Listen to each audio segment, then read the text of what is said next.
একটা নাম তো শুধু কয়েকটা অক্ষরের সমষ্টি নয়, তাই না? আমার মনে হয় একটা নামের পেছনে একটা পুরো গল্প, একটা ইতিহাস, এমনকি একটা জীবন দর্শনও লুকিয়ে থাকতে পারে। আজ আমরা ঠিক এমনই একটা নামের গভীরে ডুব দেব। নামটা হলো মো মিনহাজুল আহমেদ। আমাদের কাছে কিছু উৎস আছে যেগুলো এই নামের প্রত্যেকটা অংশকে ভেঙে ভেঙে বিশ্লেষণ করেছে। আমাদের আজকের মিশন হলো এই নামের আড়ালে যে গল্পটা আছে সেটা খুঁজে বের করা।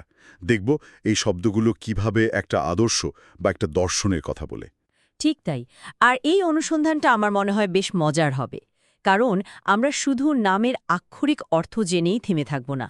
আমরা দেখব এই তিনটি অংশ মো, মিনহাজুল আর আহমেদ কিভাবে একে অপরের সাথে মিলে একটা সম্পূর্ণ চিত্র তৈরি করে।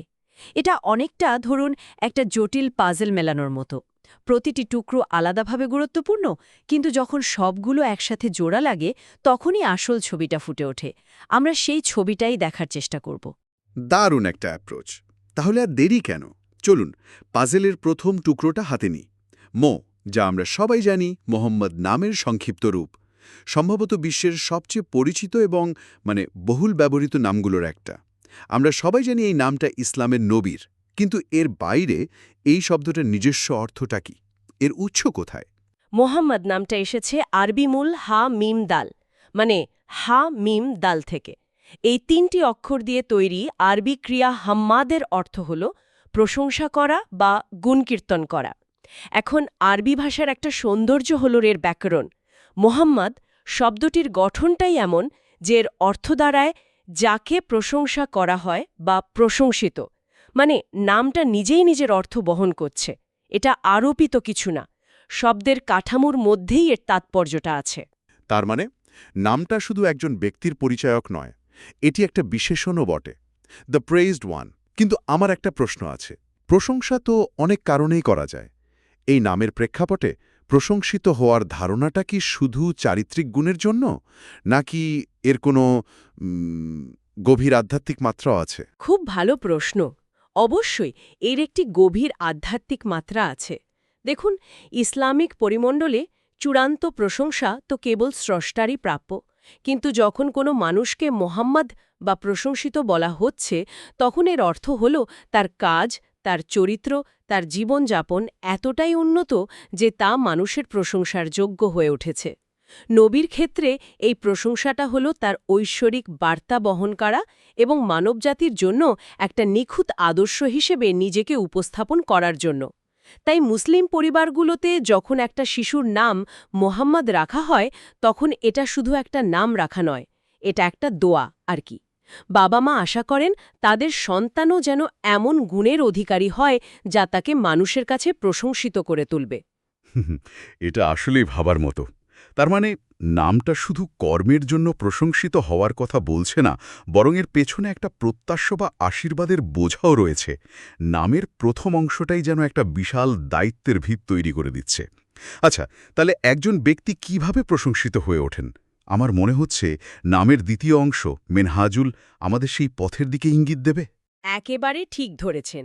একটা অংশ থেকে আরেকটা অংশে যাওয়ার এটাই সবচেয়ে যৌক্তিক ধাপ। মিনহাজুল নামটির কেন্দ্রবিন্দুতে আছে মিনহাজ শব্দটি। আরবিতে পথের জন্য অনেকগুলো শব্দ আছে, যেমন ধরুন সিরাত, তারিক, সাবিল। কিন্তু মিনহাজ এদের চেয়ে একটু ভিন্ন এবং অনেক বেশি সুনির্দিষ্ট। এখানেই বিষয়টা আকর্ষণীয় হয়ে উঠছে। আমি ঠিক এইটাই ভাবছিলাম। সিরাত আল মুস্তাকিম বা সরল পথ কথাটা তো আমরা প্রায়ই শুনি। তাহলে মিনহাজ কেন আলাদা? এর বিশেষত্বটা কোথায়? বিশেষত্বটা হলো এর অর্থে। সিরাত বা তারিক বলতে একটা সাধারণ পথ বা রাস্তাকে বোঝাতে পারে, কিন্তু মিনহাজ বলতে বোঝায় একটা সুস্পষ্ট, সুপ্রতিষ্ঠিত এবং পদ্ধতিগত পথ, মানে আ ক্লিয়ার মেথোডোলজি। এটা শুধু একটা রাস্তা নয়, এটা সেই রাস্তার ম্যাপ, নিয়মকানুন আর চলার পদ্ধতি সহ একটা কমপ্লিট প্যাকেজ। ইসলামিক জ্ঞান চর্চায় মিনহাজুস সুন্নাহ, মানে সুন্নার পদ্ধতি, এর মতো পরিভাষাগুলো এই ধারণাকেই তুলে ধরে। তাই মিনহাজুল নামের অর্থ দাঁড়ায় সেই সুস্পষ্ট পথের অনুসারী। আর আমাদের উৎস অনুযায়ী সেই পথটি হল কোরআনের দেখানো পথ। ওয়াও! তার মানে এটা শুধু ধার্মিক পথে চলা নয়, বরং একটা সুনির্দিষ্ট ব্লুপ্রিন্ট বা গাইডবুক অনুসরণ করে জীবনযাপন করা। বিষয়টা যতটা সহজ ভেবেছিলাম তার চেয়ে অনেক গভীর। প্রথম অংশে আমরা পেলাম একজন প্রশংসিত ব্যক্তি, আর দ্বিতীয় অংশে পেলাম সেই প্রশংসিত হওয়ার পদ্ধতি বা পথ। দুটো মিলে একটা অসাধারণ সংযোগ তৈরি হচ্ছে। প্রশংসার যোগ্য তিনি, যিনি একটি সুস্পষ্ট আদর্শের পথে চলেন। একদম। আর এই সুস্পষ্ট বা ক্লিয়ার শব্দটা খুব গুরুত্বপূর্ণ। এর মানে হল এই পথে কোনো ধোঁয়াশা নেই, কোনো বিভ্রান্তির সুযোগ নেই। এটি এমন এক জীবন ব্যবস্থা যার প্রতিটি পদক্ষেপ ঐশ্বরিক নির্দেশনার আলোকে নির্ধারিত। তাই মিনহাজুল নামটি কেবল ধার্মিক হওয়াকে বোঝায় না, বরং একটা নীতিগত, সুশৃঙ্খল এবং সচেতন জীবন যাপনের আদর্শকেও তুলে ধরে। এটা একটা সচেতন পছন্দ। দারুণ বিশ্লেষণ। তাহলে আমাদের গল্পের চরিত্র এখন পর্যন্ত এমন একজন যিনি প্রশংসিত এবং একটি সুস্পষ্ট ঐশ্বরিক পথে পরিচালিত। এবার গল্পের শেষাংশে আসা যাক। আহমেদ, এই নামটা শোনার সাথে সাথে মোহাম্মদ নামের একটা প্রতিধ্বনি কানে আসে। অনেকেই মনে করেন মোহাম্মদ আর আহমেদ একই নামের দুটো রূপ, অনেকটা ডাক নামের মতো। আসলেই কি তাই, নাকি এর মধ্যে গভীর কোনো ভাষাতাত্ত্বিক বা অর্থগত পার্থক্য আছে? এটা একটা খুবই সাধারণ ধারণা, কিন্তু এর গভীরে দারুণ এক ভাষাতাত্ত্বিক সৌন্দর্য লুকিয়ে আছে। আপনার পর্যবেক্ষণ একদম সঠিক। দুটো নামই একই আরবি মূল হা মিম দাল থেকে এসেছে, কিন্তু তাদের গঠন আর অর্থ ভিন্ন। এখানেই আরবি ভাষার সার্ফ বা মরফোলজির মজাটা। আমি ঠিক এটাই শুনতে চাইছিলাম। এর ভেতরের কারিগরি দিকটা কি? বেশ, আমরা জেনেছি মোহাম্মদ নামের গঠন অনুসারে এর অর্থ যাকে প্রশংসা করা হয়, the one who is praised. এটি একটি প্যাসিভ ফর্ম। অন্যদিকে আহমেদ নামটি একটি সুপারলেটিভ বা আধিক্য বোঝানোর রূপ। এর দুটো সম্ভাব্য অর্থ হতে পারে। এক, যিনি সবচেয়ে বেশি প্রশংসা করেন, মানে the one who praises the most, যা একটি অ্যাক্টিভ ফর্ম। অথবা দুই, যিনি সবচেয়ে বেশি প্রশংসিত বা অত্যন্ত প্রশংসিত, দ্য মোস্ট প্রেজড। দুটো অর্থই এখানে প্রাসঙ্গিক। এক মিনিট, এটা তো অবিশ্বাস্য। তার মানে মোহাম্মদ নামটা যদি হয় প্রশংসা গ্রহণ করার দিক, তাহলে আহমেদ নামটা হলো প্রশংসা করার সর্বোচ্চ পর্যায়ে।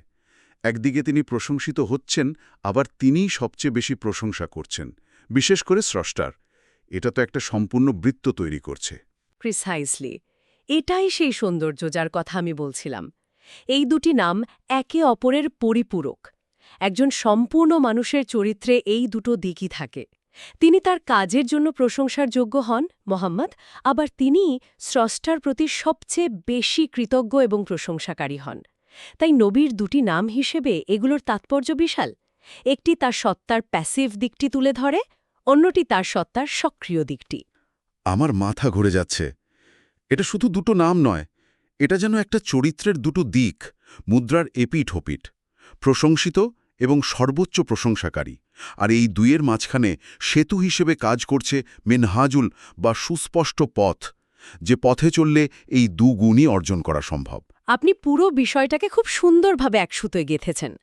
নামের এই গঠনটি অসাধারণভাবে ভারসাম্যপূর্ণ। এটি শুধু প্রশংসা গ্রহণ করা নয়, প্রশংসা করা বা কৃতজ্ঞতা প্রকাশের গুরুত্বকেও সমানভাবে তুলে ধরে।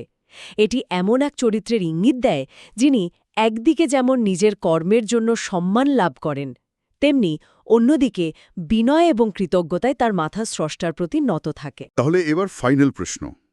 আমরা পাজলের সবগুলো টুকরো হতে পেয়েছি এবং সেগুলো কিভাবে একসাথে কাজ করে সেটাও দেখলাম।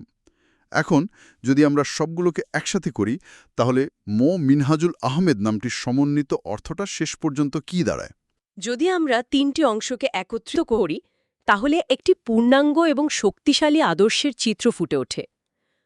মিনহাজুল আহমেদ নামটি এমন একজন ব্যক্তিকে নির্দেশ করে, যিনি তার উন্নত চরিত্র ও কর্মের জন্য প্রশংসিত, মানে মোহাম্মদ, কারণ তিনি কোরআনের নির্দেশিত সুস্পষ্ট এবং পদ্ধতিগত পথ অনুসরণ করেন, অর্থাৎ মিনহাজুল, এবং যার জীবনের মূল চালিকা শক্তি হল স্রষ্টার প্রতি সর্বোচ্চ প্রশংসা ও কৃতজ্ঞতা জ্ঞাপন করা, মানে আহমেদ। কি অসাধারণ একটি অর্থ! এটা তো শুধু একটা নাম নয়, এ যেন মানুষের জন্য একটি কামিল জীবনবিধানের সারসংক্ষেপ। এই সমন্বিত অর্থের গভীরতা নিয়ে যদি আরেকটু ভাবি, কিভাবে একটা নাম একজন ব্যক্তির চরিত্র, তার আদর্শ এবং জীবনের উদ্দেশ্যকে এভাবে সংজ্ঞায়িত করতে পারে, এটা তো একটা বিরাট মনস্তাত্ত্বিক প্রভাব ফেলতে পারে। অবশ্যই পারে। এখানে এই ধরনের নামের সাংস্কৃতিক গুরুত্ব লুকিয়ে আছে। অনেক সংস্কৃতিতে, বিশেষ করে যেখানে নামের সাথে ধর্ম বা আধ্যাত্মিকতার গভীর যোগসূত্র থাকে, সেখানে নাম কেবল একটা পরিচয় চিহ্ন নয়, এটি একটি আশীর্বাদ, একটি প্রার্থনা বা বাবা মায়ের পক্ষ থেকে সন্তানের জন্য একটি জীবনব্যাপী দিক নির্দেশনা। যখন কোনো শিশুকে মিনহাজুল আহমেদ নাম দেওয়া হয়, তখন তার অভিভাবকরা অবচেতনভাবে আশা করেন যে সে এই নামের গুণাবলী, প্রশংসা, সঠিক পথ এবং কৃতজ্ঞতা নিজের জীবনে ধারণ করবে। নামটি তার জন্য একটা নৈতিক কম্পাসের মতো কাজ করতে পারে। তার মানে এটা একটা অ্যাসপিরেশনাল নাম। এটা ব্যক্তিকে প্রতিনিয়ত মনে করিয়ে দেয় যে তাকে কেমন মানুষ হওয়ার জন্য চেষ্টা করতে হবে। এটা একটা আদর্শের ভার, তবে সেটা ইতিবাচক অর্থে। যখন একজন মানুষ জানবে যে তার নামের অর্থ এতটা মহৎ, তখন স্বাভাবিকভাবেই সেটা তার আত্মপরিচয় এবং আত্মসম্মান গঠনে একটা বড় ভূমিকা রাখতে পারে। সে হয়তো সেই গুণগুলো অর্জনের জন্য অন্যদের চেয়ে একটু বেশি অনুপ্রাণিত হবে।